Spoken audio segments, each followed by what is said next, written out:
Gente, boa noite. Acho que está com um probleminha aqui. Eu encaminhei o convite para o Bruno. Precisei sair e encaminhar o convite para o Bruno novamente. Vamos ver se o Bruno consegue entrar lá. Bruno, você consegue me ouvir? Chegou o convite aí para você?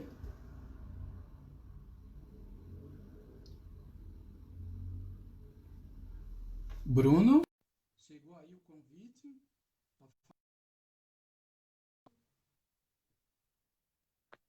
Esperar só um pouquinho. Boa noite. Oi, Bruno. Tá me Bruno, vendo? boa noite, tudo bem? Bruno, você consegue me ver e me ouvir? Bruno, eu estou te vendo aqui, só preciso saber se você está conseguindo me ouvir.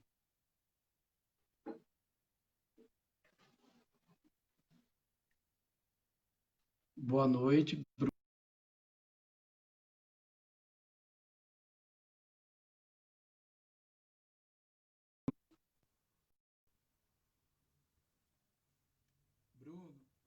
Você apareceu para mim, agora sumiu.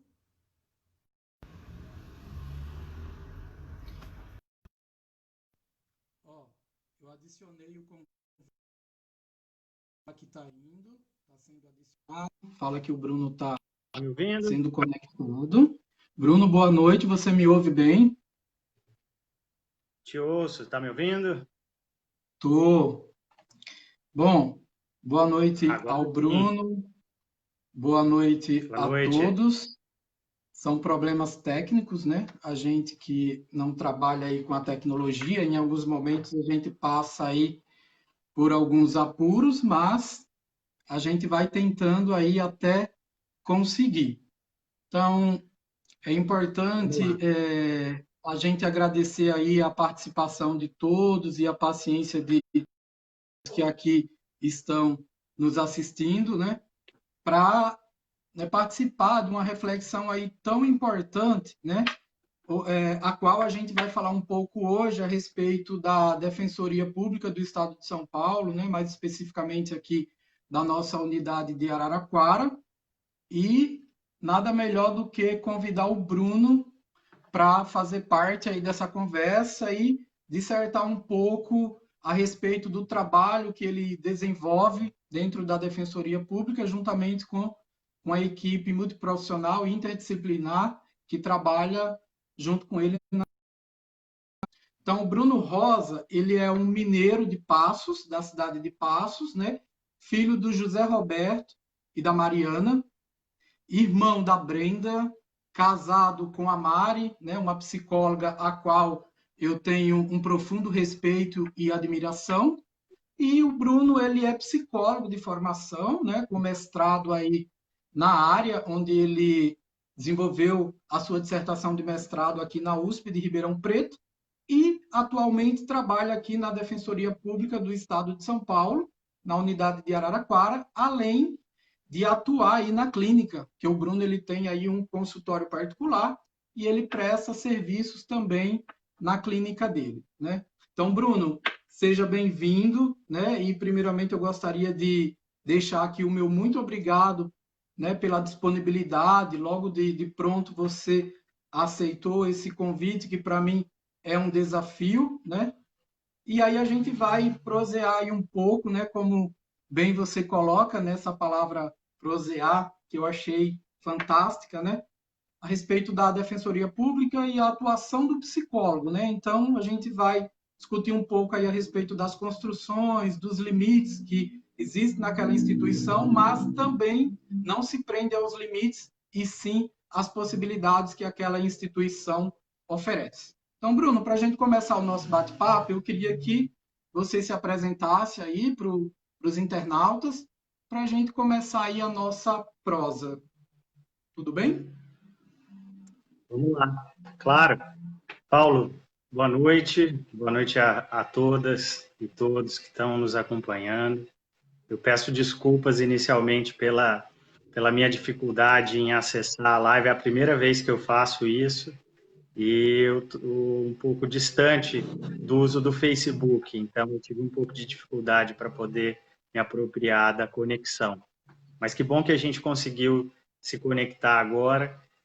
Eu acho que você já me apresentou, eu sou mineiro, saí de Minas há quase 18 anos, mas Minas nunca saiu de mim. E sou psicólogo, você descreveu meus pais, minha irmã, minha esposa. Trabalho na Defensoria Pública de Araraquara desde o ano de 2010. E é um prazer estar aqui com você em mais uma atividade de parceria. Não é a primeira vez que a gente se junta para poder discutir questões relacionadas à nossa profissão e demais temáticas que nos tocam, que nos provocam, que nos angustiam. Acho que quanto mais energia e parcerias a gente estabelece, mais arejada a nossa cabeça fica, ou então mais cheia de dúvidas. Então, a gente vai transitando entre um caminho e outro. Eu fico muito grato e agradeço também a paciência e a atenção das pessoas que estão acompanhando nesse momento. Espero poder contribuir nessa prosa a respeito do trabalho da Defensoria e explicar e contar um pouco algumas histórias aí da minha trajetória dentro dessa unidade. O Bruno, muito obrigado aí pela sua apresentação, né? Antes de iniciarmos a nossa fala, eu gostaria de agradecer, né? Porque essa live ela conta aí com o apoio da Autoescola Central aqui de Araraquara, né? Na pessoa do João. Ela conta com o apoio também do Charmoso Burger, né? A esquina mais charmosa de Araraquara. E conta também com o apoio aí da Inova Pizza Delivery, né? Que está sempre nos apoiando aí nas lives, né? E que são empresas aqui de Araraquara que estão aí engajadas aí no trabalho social, né? Então, acho isso de fundamental importância a gente estar colocando, né? Então, Bruno, eu gostaria, assim, de que você iniciasse aí a sua fala fazendo um panorama aí geral, né? Um pequeno histórico aí da atuação da Defensoria Pública aqui no estado de São Paulo, mais especificamente aí na unidade a qual você trabalha, né? E eu gostaria que você falasse um pouco, né, como se deu a inserção do profissional psicólogo nessa instituição, né?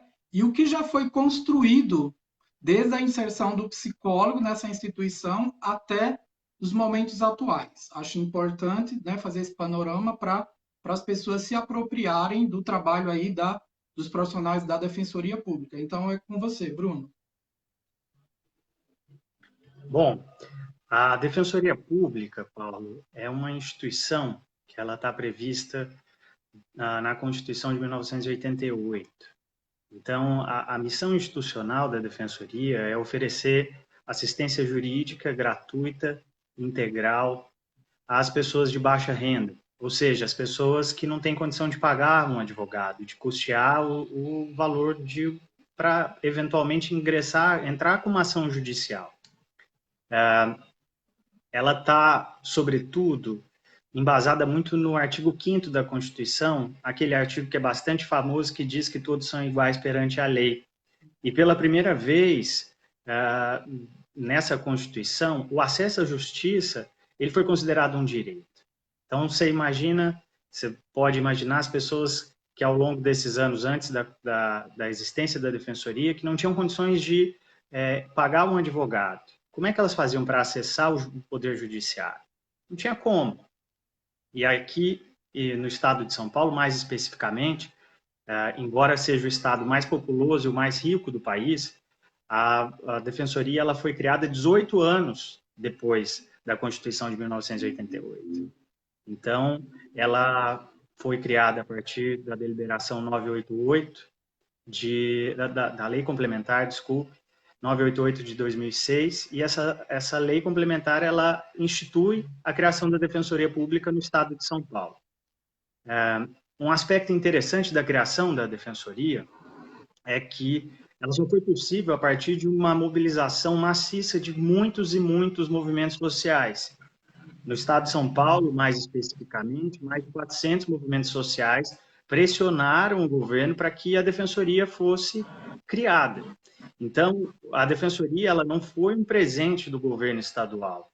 Ela foi, na verdade, fruto de muita luta porque muitas pessoas ligadas a esses movimentos sociais, inclusive parte desses movimentos, não tinham como acessar os seus direitos, sobretudo por meio de uma eventual ação judicial. Então, a Defensoria de São Paulo é criada em 2006, e aí, a partir disso, no bojo, na origem da criação da Defensoria, teve-se como pressuposto a compreensão de que o aspecto jurídico, por si só, não esgotaria todas as demandas e todas as necessidades da população. Porque, veja, Paulo, a Defensoria ela atende as pessoas que têm dificuldades para pagar um advogado, logo, as pessoas que têm, muitas vezes, consigo uma situação de vulnerabilidade. Então, não é só a questão econômica em si, é uma série de outros fatores que implicam em muitas vulnerabilidades. E aí, a compreensão de que o operador de direito, com todas as suas ações e intervenções, não esgotaria ou não sanaria muitas das demandas que aportariam até a Defensoria, foi o que calcou, foi o que pavimentou a inserção dos psicólogos e também dos assistentes e das assistentes sociais na Defensoria. O Centro de Atendimento Multidisciplinar, que é o CAM, que é um órgão auxiliar onde eu trabalho hoje na Defensoria, ele começou a funcionar, de fato, no ano de 2010. Sim. Então, eu faço parte dessa primeira turma que ingressou na Defensoria Pública no primeiro concurso, no ano de 2010. E, dentro dessa compreensão da integralidade, o entendimento de que o direito ele não consegue esgotar todas as questões, ele é fundamental para que se garanta, sobretudo, um acesso mais digno, mais integral, mais humanizado e mais completo àquilo que se chama de justiça, ou aquilo que pode se chamar de direitos. Então, a inserção dos psicólogos, das psicólogas, dos assistentes sociais e também das assistentes sociais dentro da Defensoria, isso, de fato, vem de forma concreta a partir do ano 2010. Então, em 2010, chegamos nós com uma tarefa, ao mesmo tempo, muito interessante, mas também desafiadora, que era estabelecer um pioneirismo de atuação dessas categorias em defensorias públicas no Brasil. A Defensoria Pública de São Paulo foi a primeira defensoria brasileira a contar nos seus quadros de servidores concursados com profissionais da psicologia e do serviço social. E sempre eu faço essa ênfase, esse destaque ao serviço social, porque eu vejo como muito difícil desvincular a minha atuação sem a parceria das assistentes, dos assistentes sociais, não só na minha unidade, mas também no estado todo. Então, nós chegamos e a gente vem com esse grande desafio, que é criar uma prática, um saber fazer crítico, reflexivo, político, a partir de algumas diretrizes, algumas deliberações. Quando nós participamos do curso de acolhimento em 2010, quando da nossa chegada na instituição, nós começamos a costurar, a confeccionar aquilo que se tornou uma deliberação, que é a deliberação 187 de 2010, que é aquilo que cria, de fato, e coloca as atribuições do que o CAM, que é o Centro de Atendimento Multidisciplinar, vai fazer. Ou seja, o que é que a gente faria a partir da nossa inserção nas unidades. E essa deliberação ela foi construída com os profissionais da psicologia e do serviço social em conjunto com os defensores públicos. Então, eu chego a Araraquara em 2010, vindo de um outro escopo, de uma outra realidade. Eu estava fazendo mestrado, eu era recém-formado, e cheguei em Araraquara e São Carlos, porque na época eu trabalhava nas duas unidades, para começar a construir aquilo que se chama do CAM. Então, eu passei um pouco por esse histórico para dizer que o pioneirismo ele trouxe muitos desafios, muitos entraves e muitas potências, porque a gente pôde, ao longo e vem podendo construir uma prática que tem um pouco da nossa cara, que tem um pouco das nossas perspectivas, sempre atrelada à missão institucional da Defensoria. Então, atualmente, eu trabalho com 9 defensores públicos, são 9 defensores públicos na unidade de Araraquara. E pensando na questão da construção, eu acho que a gente poderia falar sobre vários aspectos. Mas antes disso, eu queria, até para clarificar, para esclarecer para as pessoas que estão nos ouvindo, quais são as demandas mais atendidas pela Defensoria. Porque aí a gente consegue fazer uma costura entre a atuação do psicólogo dentro dessas demandas. Então, a maior parte no estado de São Paulo de demandas que aportam à Defensoria dizem respeito ao direito de família, que são principalmente guarda, regime de convivência, visitas, divórcio, reconhecimento e dissolução de união e Estado, interdição, violência doméstica, pensão alimentícia. E aí, essa é uma grande demanda que chega até as portas da Defensoria. Além disso, tem a atuação da Defensoria na esfera civil, que em Araraquara e em outras unidades se concentra muito na solicitação de medicamentos, de tratamentos de saúde, de solicitação de prestação de serviços essenciais, como água, energia elétrica, habitação, questões relacionadas à assistência social.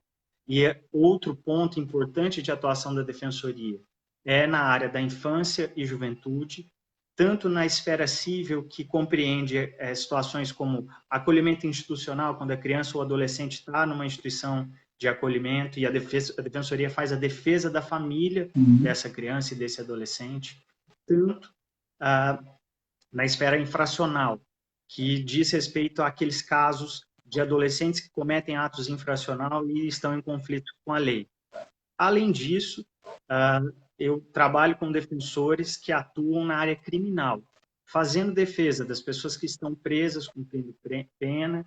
Então, eu coloquei de forma bem sucinta, né? Eu não esgotei todas as atuações, mas é só para ter um panorama. E, com exceção da área criminal, eu atuo em todas essas outras demandas: família, civil e infância. Sobretudo, família e civil. Então, relacionada à guarda, visitas, divórcio, e na área civil relacionada principalmente às solicitações de internação em razão de uso problemático de álcool e drogas e também de questões de saúde mental. Então, o nosso dia a dia ele é recortado por essas demandas.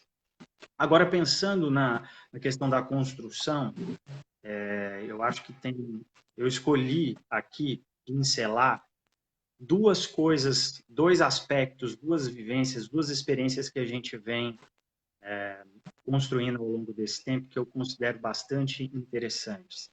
A primeira delas, e aí eu queria também abrir um parênteses e te parabenizar pela live de sábado passado, que foi sobre o tema da violência de gênero.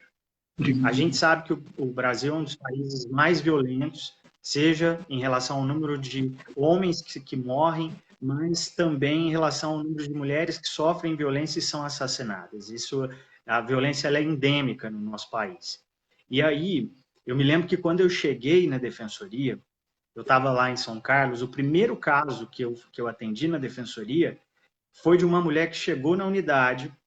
Eu tinha acabado de chegar em São Carlos para poder trabalhar, eu tinha poucos dias de Defensoria, não sabia muito bem como é que seria a prática, e chega até a Defensoria uma mulher com um vestido todo sujo de sangue, com o nariz todo machucado, porque ela tinha sido agredida pelo filho que era usuário de drogas. E imagina, eu não tinha a menor noção do que eu poderia fazer, que eu poderia falar com ela. E aí eles me chamaram, a minha sala ainda não estava pronta, não tinha nem iluminação, só tinha 2 cadeiras dentro de uma sala que não tinha iluminação.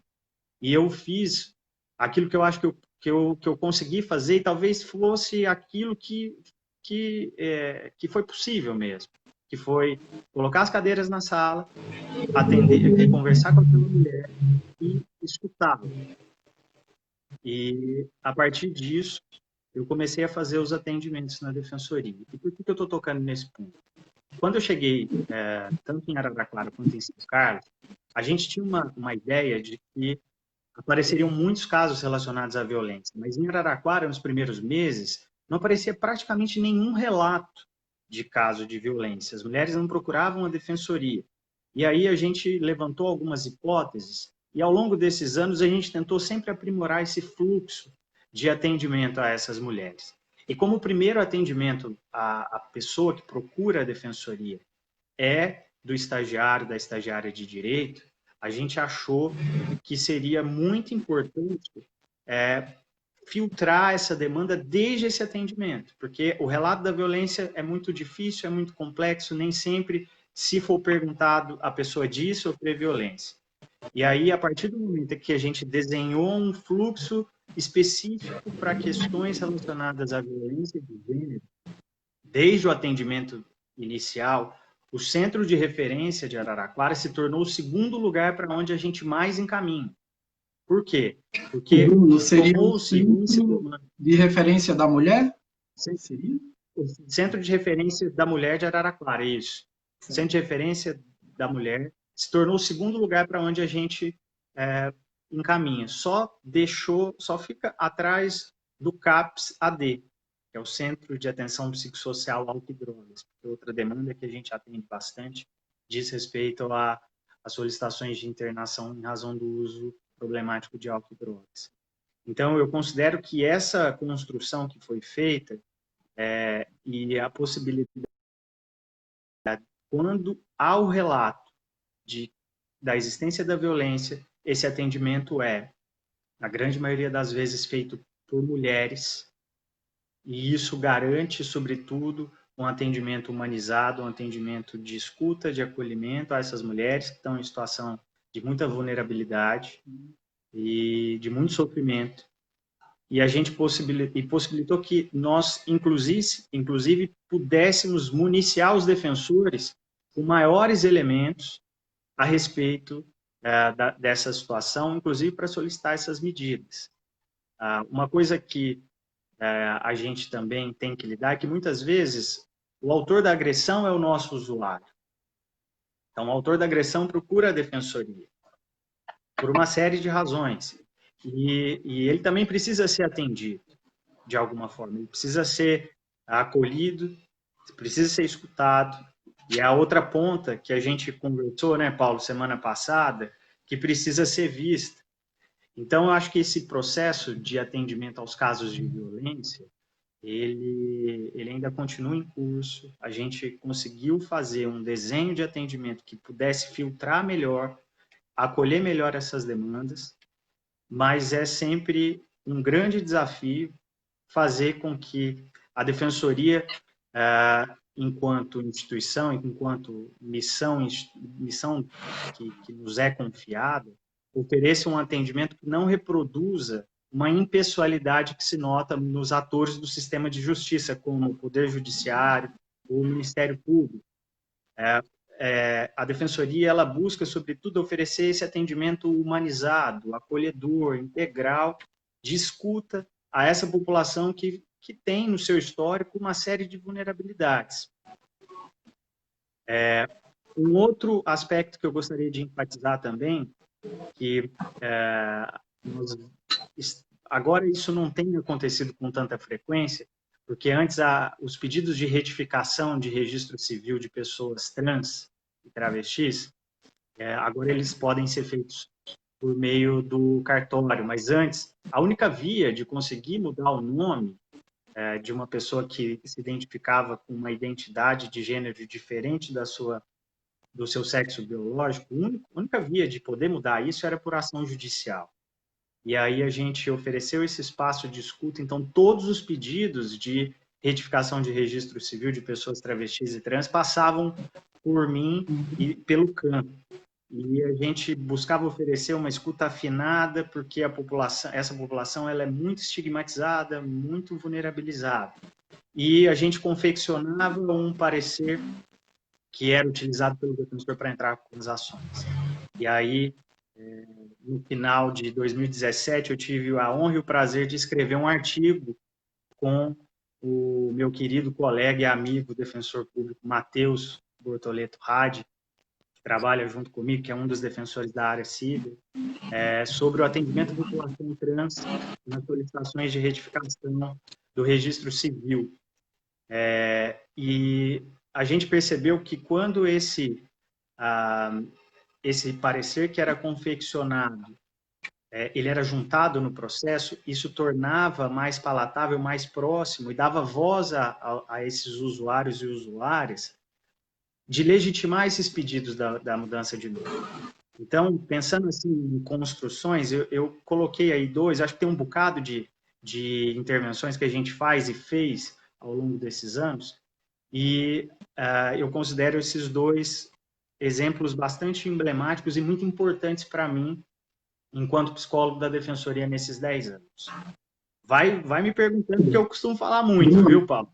Então, assim, a tua fala, né, foi muito bem explicada. Eu acho que quem está ouvindo está se identificando e compreendendo aí o que você está colocando, né? Mas você falou que geralmente para a gente ter acesso aí à defensoria são pessoas que estão em vulnerabilidade, são pessoas que têm uma renda aí, digamos que sejam pessoas de renda baixa. É isso? Eu queria saber, não sei se você poderia colocar isso, mas eu acredito que sim, a renda de uma pessoa que precisa dos serviços da Defensoria Pública seria de até quanto, mais ou menos? Boa pergunta, isso é fundamental, Paulo. Hoje, o limite de renda da Defensoria Pública é de renda familiar, não é só da pessoa que vai até a unidade para solicitar a assistência jurídica gratuita. O limite de renda é de 3 salários mínimos. Então, o salário mínimo hoje está R$ 1.045, então isso multiplicado por 3. Esse limite ele pode ser estendido para 4 salários mínimos, dependendo de questões específicas. Por exemplo, se tem alto gastos com doença grave, quando tem entre os integrantes pessoa com deficiência, pessoa idosa, egresso do sistema prisional. Então, em situações excepcionais, esse patamar é elevado para 4 salários mínimos, mas de forma geral, o parâmetro que é utilizado é de renda familiar até 3 salários mínimos. E aí, só para colocar um panorama e talvez esclarecer e explicar melhor de que forma o nosso trabalho ele é executado, a gente basicamente atua dentro dessas demandas que eu coloquei de família, civil, infância, em 4 eixos principais, que aí chega um pouco na pergunta do o que o psicólogo faz na defensoria? Qual que é o seu trabalho, Bruno? Então, basicamente, a gente desenvolve os seguintes eixos: atendimento psicológico, e o atendimento social feito também pela assistente social. Não é um atendimento em psicoterapia, não faço terapia na defensoria, não tem esse caráter. É um atendimento de acolhimento, de escuta, de compreensão, porque nem sempre o pedido que a pessoa traz à defensoria é compreendido no atendimento inicial. Se é uma pessoa que está, por exemplo, em sofrimento mental, está com um discurso desconexo, está com um discurso confuso, nem sempre dá para entender o que ela quer dizer. Então, a gente oferece esse suporte nesse primeiro atendimento e também nos casos em que é aberto um expediente para a pessoa chega lá, ela faz um cadastro, faz a avaliação financeira, vê se ela entra nos critérios de pessoas atendidas pela defensoria. Entrou no critério, ela chega e passa pelo atendimento jurídico inicial. Ali ela vai dizer por que ela está buscando a defensoria. Então, ela explica, olha, eu vim aqui para poder solicitar o divórcio, vim aqui para poder pedir a internação de uma pessoa da minha família, vim aqui porque o meu filho está na instituição de acolhimento e eu preciso de defesa. Então, aí nesse atendimento inicial, visto ter uma demanda jurídica concreta, é aberto um expediente, é um pedido. E esse expediente ele é distribuído para alguns dos defensores de acordo com a sua área. Se é, por exemplo, visitas, vai para a área da família. Se é por conta do uso da droga, vai para a área civil. E aí a gente recebe esses expedientes também, encaminhados pelos defensores e defensoras. Além disso, a gente oferece e oferta esse suporte durante esse primeiro atendimento, que é quando a pessoa vai ali para dizer por que ela está nos procurando. Então, a gente faz esse primeiro atendimento, faz esse atendimento psicológico, e uma vertente que a gente atua é naquilo que a gente chama de composição extrajudicial de conflitos. Voltando um pouco, uma boa parte, né, o grosso da atuação da defensoria dentro do direito de família envolve muitas vezes situações de litígio, de briga, de discordância, de conflito. Então, muitos desses casos vêm para mim e para a Maurilene, que é a nossa assistente social, são encaminhados para nós, para que a gente faça o atendimento das pessoas que estão envolvidas. E aí a gente, ao longo desses anos, foi costurando uma forma de atendimento que a gente atende separado primeiro, e é diferente de uma audiência judicial, por exemplo, onde os dois vão lá e muitas vezes não sabem muito bem o que está acontecendo. A gente oferece esses espaços reservados, sobretudo quando tem histórico de violência ou quando tem um conflito muito grande. Faz essa escuta, faz esse acolhimento, propõe um atendimento em conjunto, caso as pessoas aceitem, e aí a gente traz essas pessoas de volta à defensoria para tentar estabelecer um diálogo, uma conversa sobre isso. Esse é um dos eixos, esse é o atendimento e a composição. Uma outra forma de atuação do psicólogo dentro da defensoria, produção técnica, confecção de relatório psicológico, parecer psicológico, relatório informativo, atestado, declaração. Então, a gente atua tanto numa esfera extrajudicial, que é antes de uma ação judicial, como, por exemplo, esse caso que eu falei de chamar as partes que estão envolvidas naquele pedido, quanto em algumas ações que já estão em curso. Então, os documentos que nós confeccionamos podem ser utilizados pelos defensores e defensoras para auxiliar na defesa daquele usuário, daquela pessoa que nos procura. E um outro eixo, que é um eixo muito interessante, que aí eu acho que diz respeito muito do nosso contato, Paulo, que é o mapeamento e articulação da rede, que é conhecer os equipamentos da cidade. Então, por exemplo, quando eu cheguei em 2010 em Araraquara, uma das primeiras atividades, e isso acabou se tornando muito importante para o começo das interlocuções, dos diálogos com os serviços, foi ir até os serviços, ir até o CAPS, que é de saúde mental, ir até o CRAS, que é da assistência social, ir na unidade de saúde, ir nas escolas, para conhecer como é que é o funcionamento dos serviços, apresentar o trabalho da defensoria e, sobretudo, estabelecer um fluxo de encaminhamentos. Então, se chega um caso lá na defensoria, que é um caso que envolve saúde mental, como é que eu faço para encaminhar para o CAPS? Como é que eu faço para encaminhar para o CRAS, que é o Centro de Referência da Assistência Social, o caso de uma família que está em vulnerabilidade? E o intuito era, sobretudo, estabelecer um fluxo de encaminhamento, uma comunicação entre defensoria e os outros equipamentos que fosse resolutivo, que fosse rápido, que a pessoa não tivesse que ficar pingando de um serviço para o outro. Então, esse é um eixo que precisa ser constantemente atualizado, porque as configurações dos serviços vão mudando, os profissionais vão entrando, vão saindo, vão para outros serviços. E isso é muito importante, inclusive, dentro de uma perspectiva intersetorial. O que significa isso? Como é que aquele usuário que é atendido pela defensoria, atendido pelo CAPS, atendido pelo CRAS, atendido pela escola, pelo posto de saúde, pode ser visto de maneira integral por todos esses equipamentos. E é um grande desafio fazer isso. É talvez um dos maiores. Sim. E, por fim, o último eixo de atuação, da minha atuação na defensoria, é a parte de educação e direitos, que é o que a gente está fazendo hoje, que é ter um espaço e ter um momento de dizer do nosso trabalho, de dizer quem que atende, quem é atendido pela defensoria, que tipo de demandas nós atendemos, que tipo de demandas nós não atendemos, e é uma perspectiva preventiva, integral, de emancipação das pessoas. Então, por exemplo, sair lá da minha sala, lá da defensoria, que está lá na Rua São Bento, 1725, no centro de Araraquara, e ir lá no CRAS, no Parque São Paulo, e lá no posto de saúde do Yolanda Office, e na escola, lá no IEBA, e dizer qual é o nosso trabalho, quem é a defensoria, como é que as pessoas fazem para acessar a defensoria. Então, acho que é um pouco o que nós estamos fazendo hoje. Então, são esses eixos de atuação. Ok, Bruno. Bruno, eu achei super importante você ter mencionado aí o trabalho desenvolvido de forma intersetorial, né?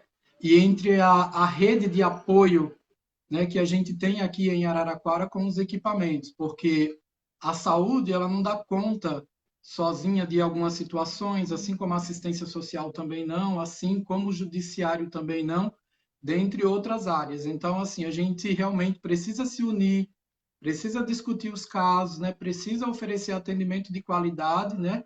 E de forma rápida, né? Para que essa pessoa não fique aí pulando de serviço em serviço.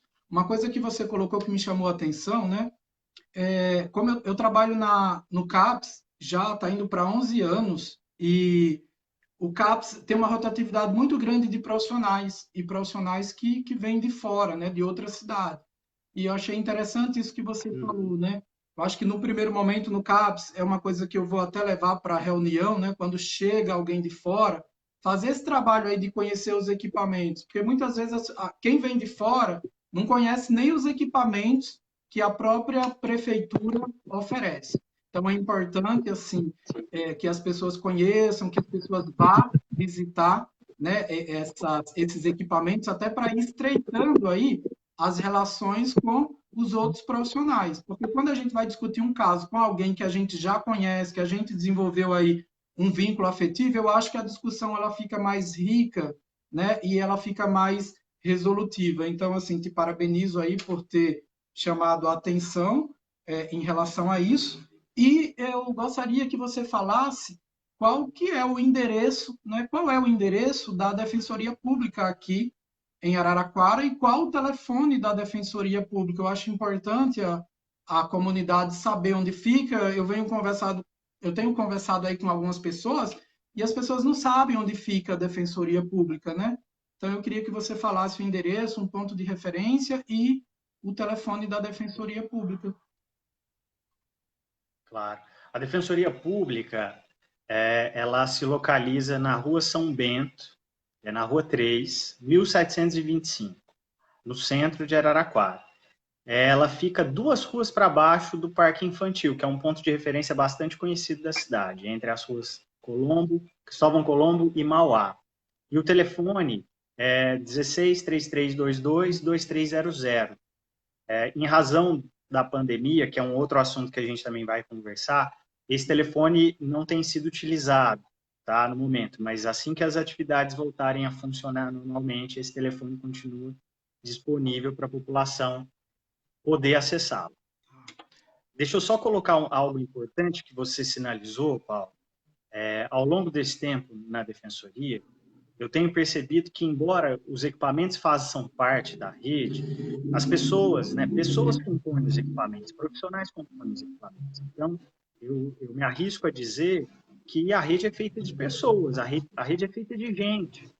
E essa possibilidade de estreitar esse diálogo via Defensoria, CAPS e todos os equipamentos, de uma maneira em que os profissionais possam se conhecer e estabelecer essas parcerias, isso viabiliza a possibilidade de um oferecimento de um atendimento muito mais completo. Sim. Eu acho que a Defensoria, e eu entendo muito isso, estando lá, dentro da minha prática, eu acho que a Defensoria, inclusive por ser uma instituição jurídica, ela padece de uma distância, muitas vezes, que as pessoas colocam entre si e os seus usuários.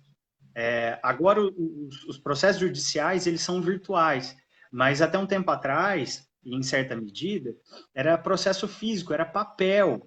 E muitas vezes se tem a sensação de, lendo vários processos com cada história diferente, de que a gente estava diante da mesma pessoa. E, na verdade, cada processo judicial diz, acima de tudo, de uma história de vida, de uma subjetividade, de uma série de fatores que muitas vezes escapam ao direito, à psicologia, ao serviço social.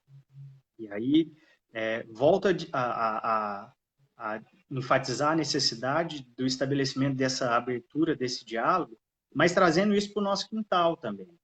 Quando nós chegamos à perspectiva do Centro de Atendimento Multidisciplinar, esse termo multidisciplinar, ele significa a soma dos conhecimentos de diversas áreas para a compreensão de um problema, para a compreensão de um objeto. No caso, para a gente seria a atuação dentro da defensoria em relação aos nossos usuários. Só que o nosso desafio, eu acho que a gente tem conseguido construir isso, é uma prática interdisciplinar, que vai além do que simplesmente juntar direito, serviço social e psicologia. Sim. É a possibilidade de fazer essas áreas dialogarem entre si. E a gente não pode esquecer que a gente trabalha numa instituição jurídica que ela é estratificada, ela é hierarquizada. Existe uma hierarquização dentro da defensoria, como em qualquer outra instituição jurídica. E como é que a gente lida tentando trazer para dentro da instituição o conhecimento psicológico, o conhecimento da ciência psicológica, sem ser engolido pelo direito, sem ser subsumido pelo direito? Como é que a gente consegue, dentro da prática jurídica, que é a missão institucional da instituição, que é a missão institucional da defensoria, fazer esse conhecimento circular e poder, junto com o direito, garantir ou buscar garantir o acesso à justiça aos nossos usuários? Ou, aprofundando mais ainda, o que é justiça? É uma boa pergunta, né? Então, eu acho que vai muito além do que só a atuação do psicólogo de fazer um relatório ou de fazer um atendimento. E eu acho que uma das coisas que a gente tem como uma grande potência, e eu vejo muito isso nos casos que envolvem essa conversa dentro do direito de família, em situações como guarda, visitas, ou mesmo de forma geral, as pessoas chegam na defensoria, Paulo, e falam assim, eu vim aqui atrás do meu direito. Que a defensoria, o que ela faz? Defende. Está no próprio nome da instituição.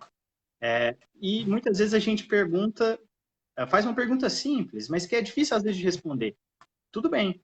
E de que direito você está falando? Qual é esse direito de que você está falando? E muitas vezes a nossa população não sabe dizer. Ela só sabe dizer que ela foi orientada a ir na defensoria atrás do seu direito. Então, cabe a nós, enquanto servidores, servidoras, das mais diversas áreas, acolher esse pedido, mas orientar essa população sobre de que direito ela pode lançar a mão. Quais são os direitos que ela pode acessar? Senão, a gente talvez vai reproduzir essa distância que, historicamente, as instituições jurídicas mantêm em relação à população. Por exemplo, quando eu cheguei, vou te dar um exemplo que a gente achava muito engraçado no começo, mas ficava preocupado também. Por quê? Quando a gente chegou em Araraquara e começamos a ir nos equipamentos, as equipes ficavam com medo de que a defensoria fosse lá para fiscalizar o serviço. E, na verdade, alguma coisa, né? Exato. Porque o imaginário popular de serviços ligados à área da justiça é de aquele que ordena, aquele que pune, aquele que manda, e a gente tem que obedecer. Então, acho que o grande desafio no começo era quebrar essa imagem de que a defensoria não estava ali para fiscalizar, porque isso é prerrogativa de outras instituições, mas estava ali para tentar estabelecer um diálogo, para deixar a conversa horizontal, para estabelecer parcerias, que a gente precisa dessa articulação, a gente precisa do contato com os serviços. Sim. Bruno, então eu vou realizar um outro questionamento aqui, né? Na verdade, uma pergunta, né? Como que está sendo, então, o funcionamento da Defensoria Pública nesse período aí de isolamento social, né? Em decorrência aí do Covid-19, já que você falou que o telefone lá não estava sendo usado, como que está sendo, assim, oferecido à população o atendimento aí nesse período? Sim, é uma pergunta importante, Paulo, porque a Defensoria ela suspendeu os atendimentos presenciais no final ali de março, tá? Seguindo, inclusive, o Tribunal de Justiça, as recomendações do Conselho Nacional de Justiça, e como, só para posicionar as pessoas que estão ouvindo, e para elas terem uma ideia de como é que é o funcionamento ordinário da Defensoria. Na parte da manhã, os atendimentos são para aquelas pessoas que vão dar a entrada no pedido. Então, a pessoa chega lá e fala, eu quero entrar com tal pedido. Então, a aglomeração é muito no período da manhã. Tem dia que são 100 pessoas ali atendidas. Então, imagina isso dentro de um contexto de pandemia. No período da tarde são para aquelas pessoas que já têm processos na Defensoria.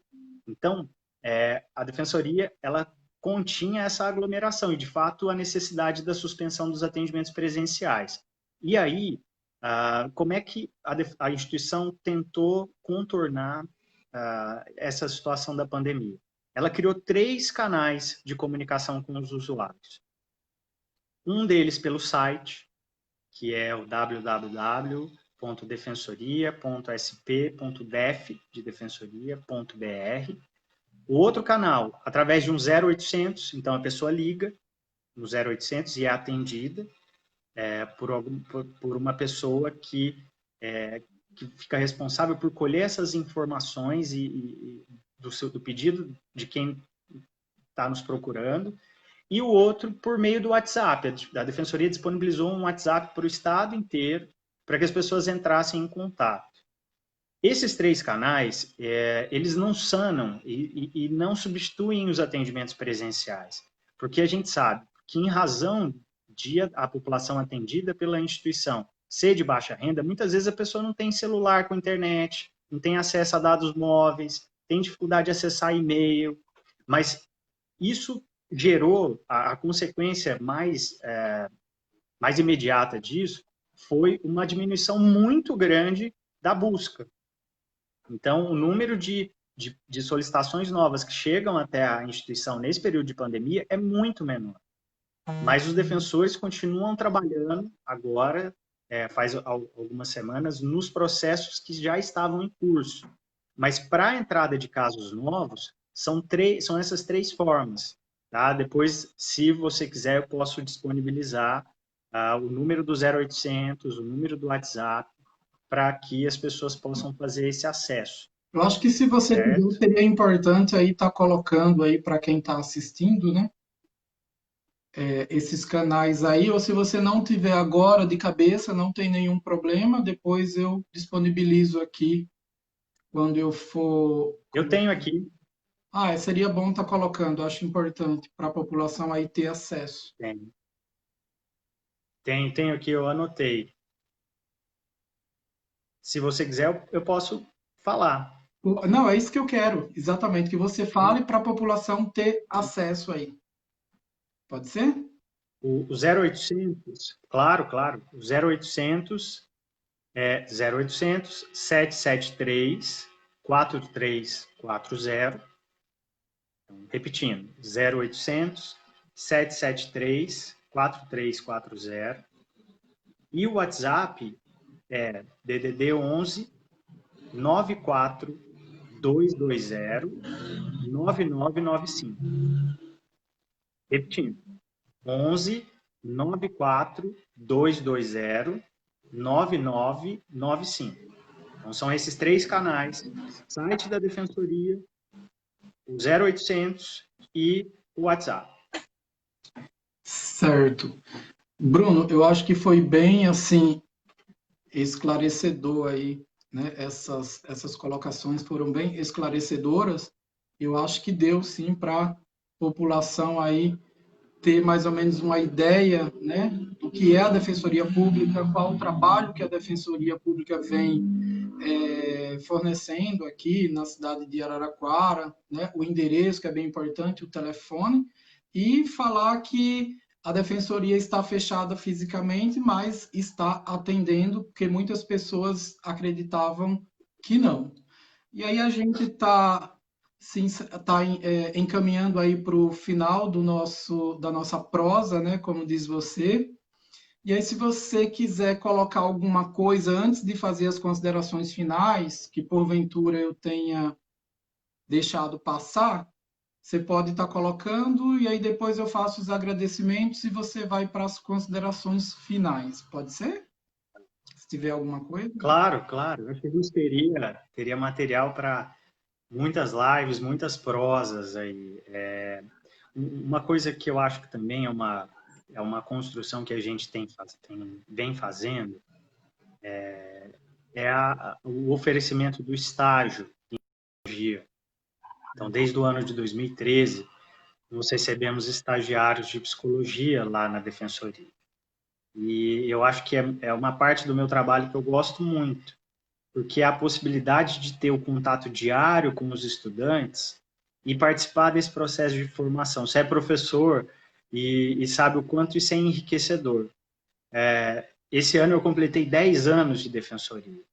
E ao longo desses anos, a gente tem visto o quanto para os estudantes a vivência de um estágio profissionalizante, com uma diversidade de demandas bastante rica, desafiadora, muito mobilizadora, isso enriquece muito o processo e a trajetória profissional. E, além disso, eu acho que, para mim, pessoalmente, a chegada dos estudantes todos os anos sempre me relembra um frescor e a curiosidade pelo novo. Então, eu penso, e fazendo um gancho com isso, eu acho que trabalhar numa instituição que tem como um dos seus pilares esse é o oferecimento de um atendimento humanizado, de extrapolar a compreensão para além da demanda jurídica. Eu acho que a gente é convocado enquanto profissionais da psicologia, a sempre questionar não só a nossa atuação, mas a atuação institucional também.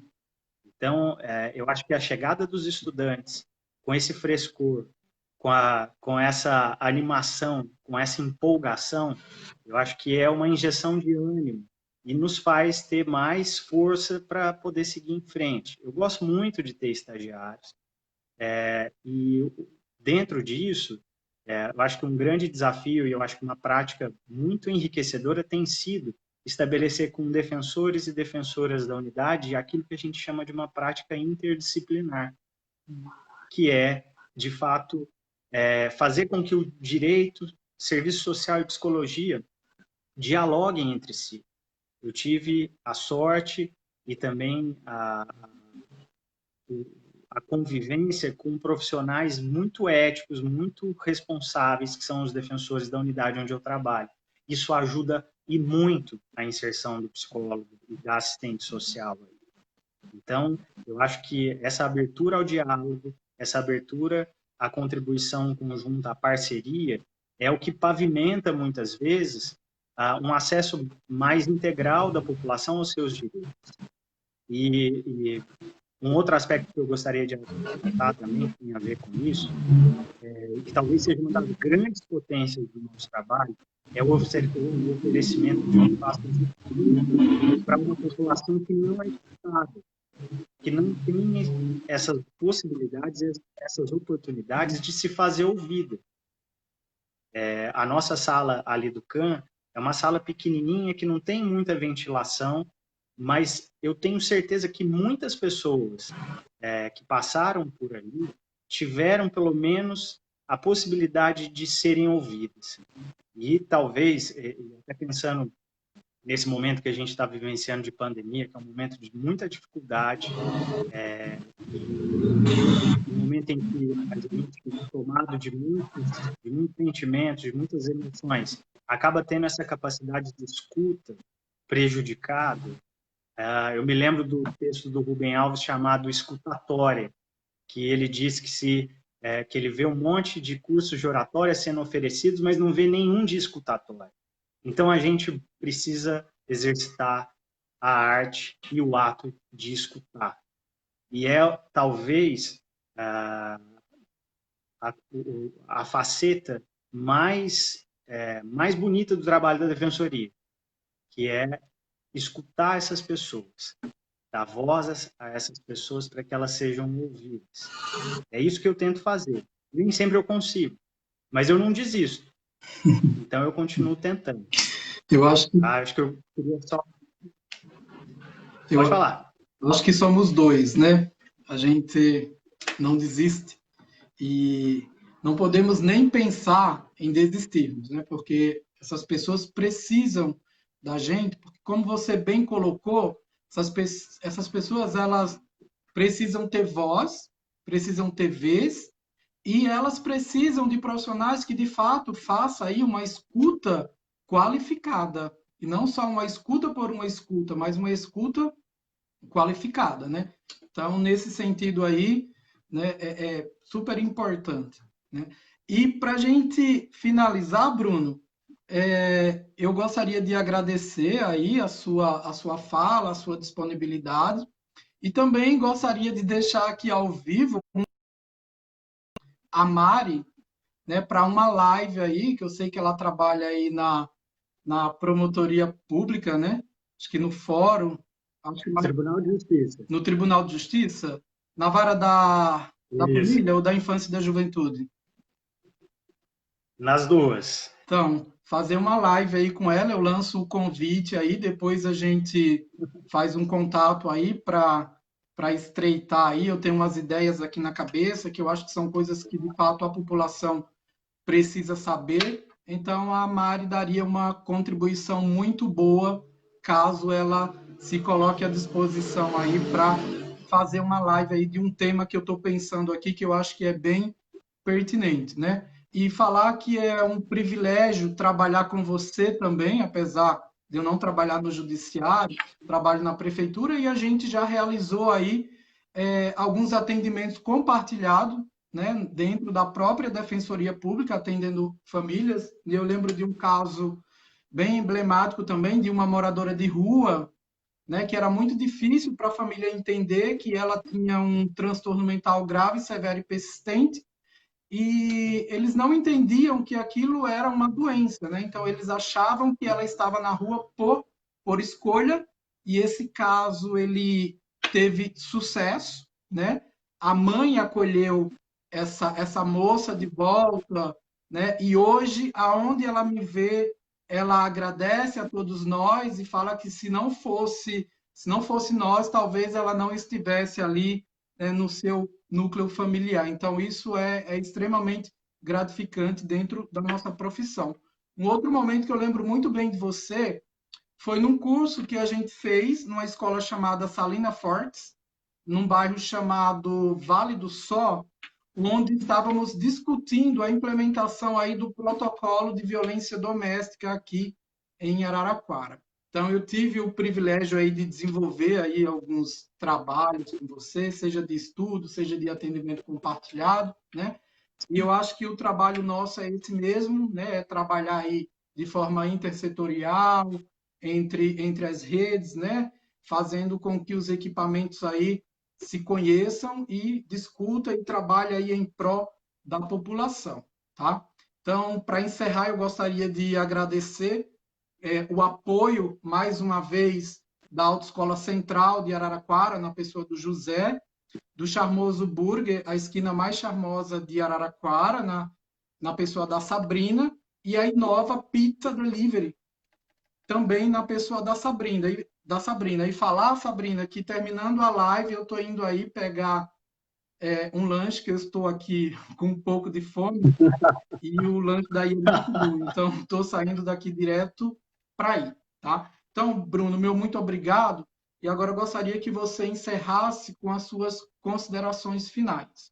Então, é contigo, Bruno. Muito obrigado, viu? Tá.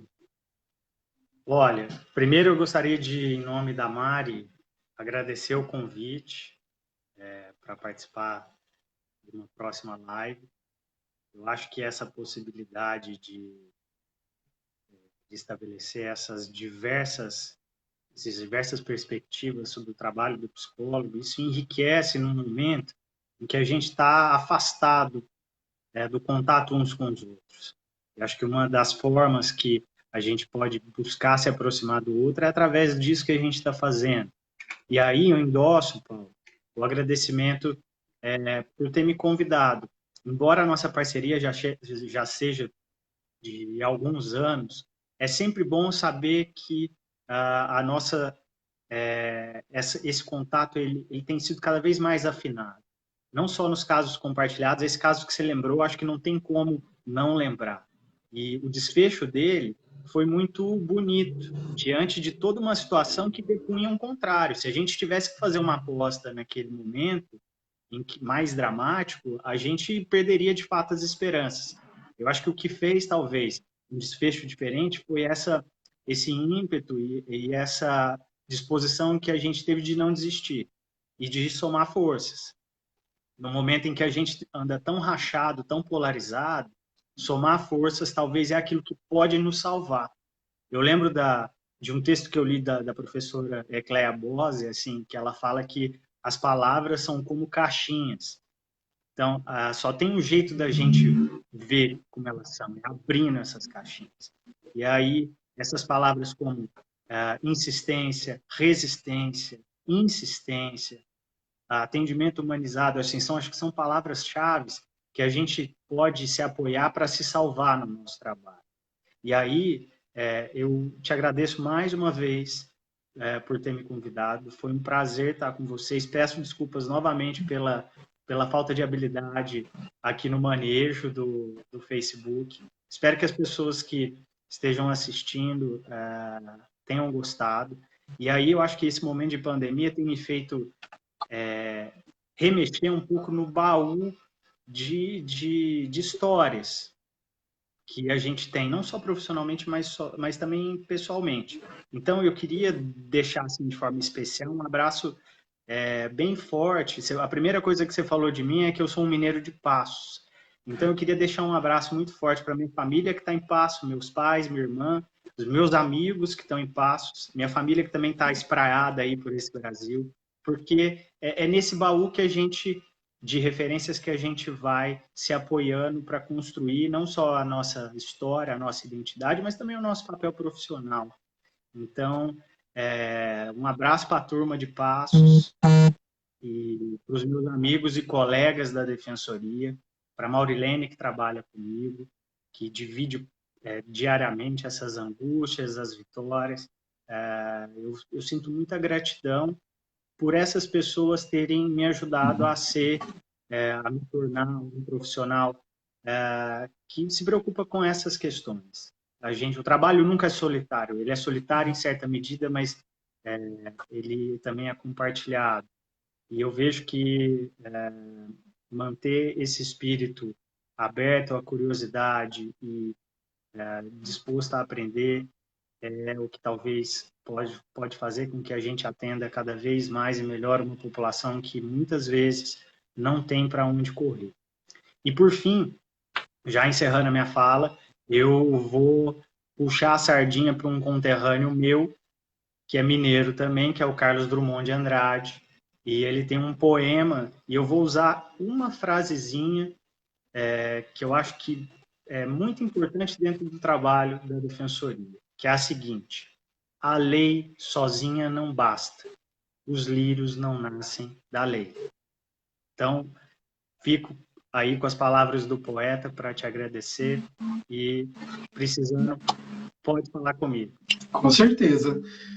E só para finalizar, né, de vez, quem não teve a oportunidade de estar aqui ao vivo hoje, é importante a gente enfatizar que a live ela vai ser disponibilizada, logo encerre, no Facebook, provavelmente no meu, no Facebook do Bruno, e aí as pessoas terão aí um material aí para se debruçar, né, para entender um pouco melhor desse trabalho aí da Defensoria Pública.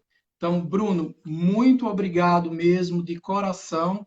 Desculpas aí pelas falhas, né, na tecnologia, mas estamos aprendendo e eu acho que a coisa demorou um pouquinho, mas funcionou. Então, meu muito obrigado aí e até a próxima, tá? Obrigado, eu que agradeço. Uma boa noite e sigamos em frente. Boa noite. Tchau, tchau. Tchau. Boa noite. Obrigado. Boa noite.